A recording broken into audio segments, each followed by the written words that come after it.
Puntos de Vista con Mario Bracamonte. Mi querido Mario, te saludo con gusto, muy feliz año. Me gustaría una primera impresión de lo acontecido en Venezuela. ¿Cómo estás? Buena mañana. Bien, Pati, tú también, qué Bien, bueno, también, gracias. feliz año. Gracias, igualmente.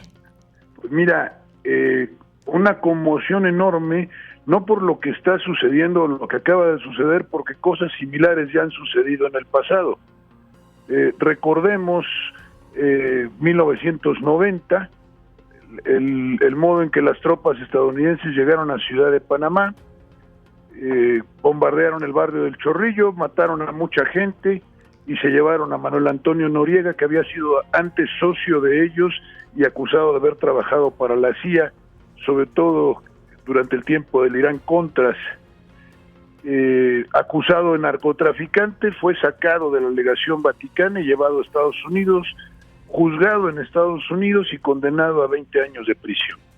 Es decir, esto se parece a aquello, pero en lo que no se parece nada a esto que estamos viviendo a las épocas anteriores, es que claramente ya existe un rompimiento del orden antiguo. Y claramente estamos, como ya lo afirman, por ejemplo, hoy el primer ministro de la República Eslovaca, hoy los poderosos hacen exactamente lo que se les pega la gana. El orden internacional, el derecho internacional, todas las normas que regían han muerto. Y quien las rompió inicialmente y quien rebasó todas las líneas rojas, todos los límites, fue Israel. Por eso hoy esto se puede hacer sin que pase absolutamente nada, ¿no? Entonces no debemos dejar de considerar que lo que ha sucedido, desde luego, es un rompimiento del orden, del derecho internacional, y se vea como se vea y exista la razón que exista, es un asunto peligrosísimo porque le puede suceder a cualquiera, ¿no? Y solo bajo la voluntad ya ni siquiera del Congreso de los Estados Unidos, sino de un solo hombre. Oye, en este caso es Donald Trump. Pero déjame preguntarte algo. ¿Lo hace obviamente en Venezuela porque sabe que Venezuela no tiene capacidad militar para responder? Porque te pregunto, Mario, ¿tú crees que lo haría con China o con Rusia? Bueno, no va a ir por Putin ni por Xi Jinping, ¿no? Desde luego que no. Entonces ante lo que estamos no es ante el reinado del derecho, sino ante el reinado de la fuerza. Es decir, ¿quién puede resistir y quién puede seguir viviendo como país más o menos soberano? Solamente aquel que tiene fuerza, ¿no? Los débiles, es su mundo ya. Hemos vuelto a la ley de la selva en pleno siglo XXI y después de haber transitado aparentemente por un mundo de normas y por una cantidad enorme de estructuras para demostrarse al final que estamos en un mundo en el que el más fuerte es el que manda.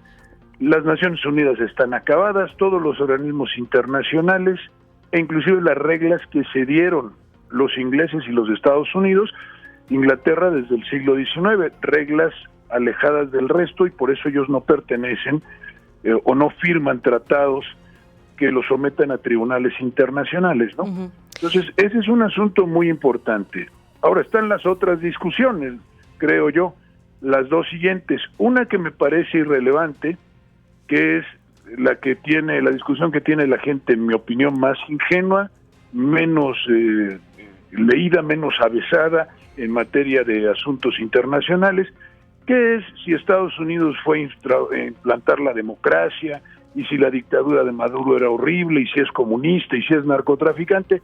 Evidentemente lo de narcotraficante y el cártel de los soles es un delirio. El 85% de la cocaína que va a Estados Unidos sale de Ecuador, y el presidente de Ecuador, Noboa, es aliado suyo y nadie lo va a tocar. Y recientemente Donald Trump, hace menos de un mes, acaba de amnistiar, acaba de perdonar al expresidente de Honduras, al que los mismos tribunales estadounidenses habían condenado a 40 años de prisión por narcotráfico. Entonces, esta es la leyenda y la hipocresía. Acusar a Maduro de narcotráfico es un delirio. Los problemas que tenga Maduro en cuanto a su gobierno, pues esos son atendibles por los venezolanos. Y además, Estados Unidos no tiene nada que ver en eso, aunque sí tiene que ver, por lo que hemos comentado, por la vía de los hechos, no del derecho. Oye, y déjame también entonces que cabe aquí la pregunta. Si es un delirio que Estados Unidos acuse a Maduro de ser un narcogobierno, presidir un narcogobierno, ¿qué pruebas tendrá que presentar el gobierno de Estados Unidos? Porque a Maduro lo van a llevar a la corte. Ningunas, porque la corte es suya. Si nosotros ya nos hemos dado cuenta, o sea, estoy poniendo el caso del expresidente de Honduras, ¿no? Sí. Porque a Trump se le pegó la gana, fue culpable, y ahora porque se le pegó la gana es inocente. Después de haber sido condenado, él lo perdona. Y su solo perdón le permite a este señor ya no ser narcotraficante, después de que la fiscalía había pedido cadena perpetua. Entonces, imaginémonos también que está roto el orden jurídico y que un principio fundamental en materia de derecho internacional, que es el que la ley no pueda aplicarse extraterritorialmente, se aplica. Es decir, sobre hechos acontecidos en otro país. Si los países han perdido soberanía jurídica y sus leyes ya no pueden ser aplicadas sobre actos que se cometieron en su país, entonces no pueden tener soberanía, ¿no? Entonces, la derrota de Maduro, la más significativa, será una cárcel de por vida. Bueno, probablemente sí, o probablemente, porque ese es el tercer asunto que quiero tratar, que es muy importante, nos estamos moviendo en la virtualidad. Como, por ejemplo, existe hoy inteligencia artificial y existe ya una guerra psicológica en curso.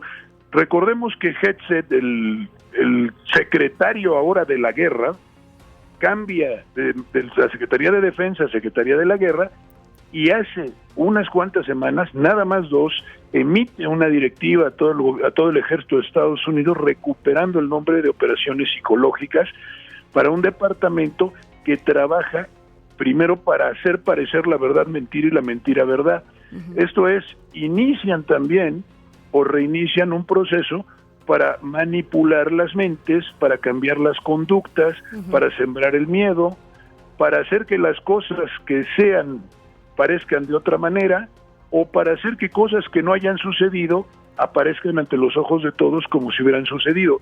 Esto es, en realidad hubo una guerra, hubo una batalla para prender a Maduro, había ya un acuerdo con el propio Maduro. 24 horas antes estuvo una delegación china hablando con Maduro. Hay especulaciones sobre si Rusia y China se habrían puesto de acuerdo con Estados Unidos para proceder ya a la división del mundo.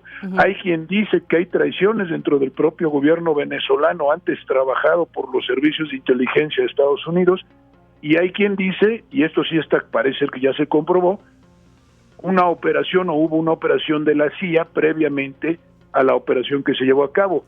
Pero no es absurdo acaso que 8 o 10 helicópteros lleguen a un lugar que estaba esperando desde hace mucho tiempo que esto sucediera, a un presidente que es enemigo de Estados Unidos, al que le avisaron muchísimas veces que iban por él, y que teniendo cohetes, misiles, tierra-aire S-300 de los más avanzados rusos, aviones de combate rusos muy buenos, no se haya utilizado absolutamente nada y han volado sobre Caracas sin que pasara nada, y luego hayan llegado al Palacio Presidencial o donde estuviera Maduro y su esposa y los hubieran sustraído, no obstante que podrían haber estado protegidos por un grupo muy grande de gente. En casos menos importantes, como el que cité de Panamá, hubo mucho más violencia y dificultad para extraer al presidente, o el caso del golpe de Estado, por ejemplo, en Chile, de Salvador Allende, que murió él mismo, ¿no? Oye, entonces, esto no tiene mucho sentido. Oye, Mario, para ir cerrando la conversación, fíjate que escuché una declaración de Andrés Oppenheimer, que me parece que es un hombre de mundo también, de mucho análisis periodístico. Dijo, fue una operación militar impecable, pero una operación política indescifrable. Es decir, ¿tú crees que hay condiciones para que en estos momentos Delcy Rodríguez, la vicepresidenta, quede a cargo del gobierno? Luego, convoque propia Delcy a elecciones y ya sin importar el resultado, porque en una de esas gana el oficialismo o en una de esas gana Edmundo o María Corina o a quien se le pegue la gana Estados Unidos tener como presidente. Así es que hay muchos ingenuos en el mundo hablando de democracia, del pobre pueblo venezolano y todo esto, inclusive un sector en México de gente que no entiende nada, ni sabe quién es Estados Unidos, ni ha leído historia. Estados Unidos no tiene amigos, tiene intereses y la democracia no le interesa. Esto demuestra claramente que tenía 3 objetivos: derrotar a Rusia y a China, y sobre todo a China, sacarla del control de todos nuestros países y de la explotación de recursos naturales. Apropiarse del petróleo, que ya lo dijo Trump, es nuestro, nos lo quitaron, dice él, y de los minerales estratégicos para satisfacer su cadena productiva. Y luego iniciar la derrota de Irán, que también tenía vinculación con Venezuela, y veamos lo que está pasando en este momento en Irán. Le están echando a andar una de las primaveras árabes, revoluciones de color o elementos ingenierizados, unas protestas supuestas contra el gobierno iraní del pueblo por una crisis económica que, como la de Venezuela, ellos provocaron. No se nos olvide también que antes de invadir un país o hacer lo que está haciendo Estados Unidos ahora, vienen las sanciones económicas o las preceden. Eso ha sucedido en todo el mundo. Entonces el propio pueblo y los de afuera dicen, mira lo que hace el comunismo. Entonces se justifica la intervención. Pues Delcy Rodríguez probablemente haya traicionado, probablemente varios elementos del ejército venezolano ya estén de acuerdo con Estados Unidos, y Estados Unidos utilizará a quien le sirva, sea del régimen anterior o sea gente nueva a la que ellos ya está probado, como sucedió con López y Guaidó, y con la misma María Corina Machado. Son activos de Washington, ellos los han manejado, nadie gana un premio Nobel de la Paz así como así. Esto demuestra el poder que tiene Estados Unidos para manejar a nuestros gobiernos y para hacer lo que está haciendo, que es muy preocupante. Bueno, pues yo creo que apenas empieza a escribir la página de este nuevo capítulo en Venezuela. Te mando un abrazo, Mario. ¿Cómo te encontramos en redes? Igualmente, Pati. Mario Bracamonte González en YouTube, Mario Bracamonte en Facebook y en TikTok. Gracias por tu tiempo, Mario. Saludos. A ti, Pati. Hasta que pronto. Estés muy bien. Son las 8:42. La pausa. Regresamos con sus comentarios y mucho más todavía aquí en Oro Noticias.